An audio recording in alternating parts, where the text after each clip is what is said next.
Where are you seeing some of the biggest obstacles in kind of adopting Gen AI?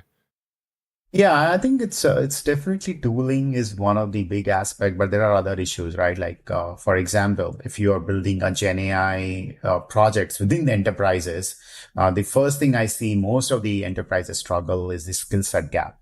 As I was sharing you before, right? There are 17,200 Yeah. startup which just came out. How hard it would be for enterprises to really keep up with all the newer things which comes up in Gen AI, all the new best practices and everything. In fact, McKinsey did a survey recently and they found out that there are around 60 to 80% of enterprises find it extremely difficult to hire the right talent for Gen AI. And even if they are able to hire them, it is extremely difficult for them to retain these talent because these talents are rare and they don't tend to stick around. So that's I would say is the number one obstacle I see with enterprises is the skill set gap and hiring the right talent.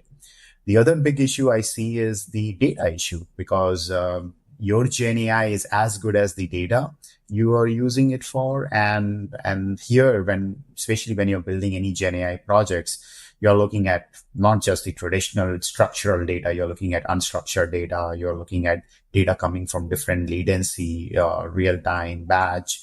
And especially for CDOs, having the right data strategy is crucial for Gen AI value. And many of the organizations do struggle to get the right data needed for Gen AI, whether it's getting the access of the data or even to prepare your data for Gen AI is extremely hard.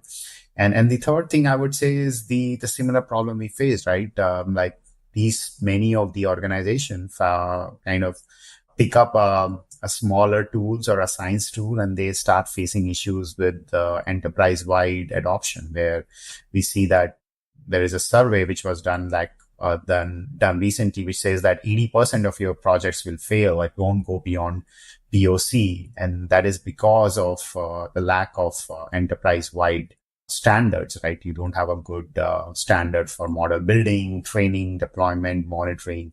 All that is the key reason why you kind of fail the Gen AI project. So these are the three reasons I generally see what companies are struggling with.